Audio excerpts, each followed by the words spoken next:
Hello friends, നമസ്കാരം. കരിമം B രാധാകൃഷ്ണൻ്റെ വൈകി വന്ന വസന്തം എന്ന നോവലിനെക്കുറിച്ചാണ് ഞാൻ ഇന്നിവിടെ പറയാൻ പോകുന്നത്.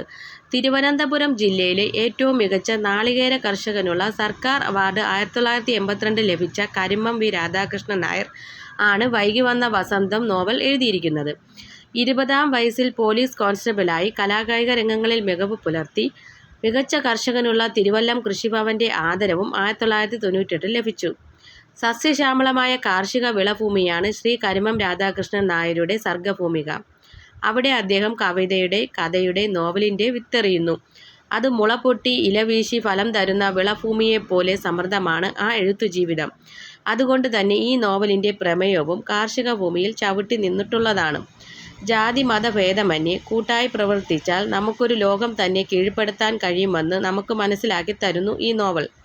തരിശുഭൂമിയെ കായിക ബലം കൊണ്ടും ബുദ്ധി കൊണ്ടും പ്രേരണ കൊണ്ടും എന്നും സമ്പൽ സമൃദ്ധിയിൽ വിളവെടുക്കാൻ പറ്റുമെന്ന് മനസ്സിലാക്കി തരുന്നു. പിന്നെ മനുഷ്യർ ഒരുമിച്ച് നിന്നാൽ എന്തും നമുക്ക് കരസ്ഥമാക്കാൻ പറ്റുമെന്നുമാണ് എനിക്ക് ഈ നോവൽ തന്ന അറിവും. അതുകൊണ്ട് തന്നെ ഈ നോവൽ നിങ്ങൾ എല്ലാവരും വായിച്ചു നോക്കുക. താങ്ക്സ്.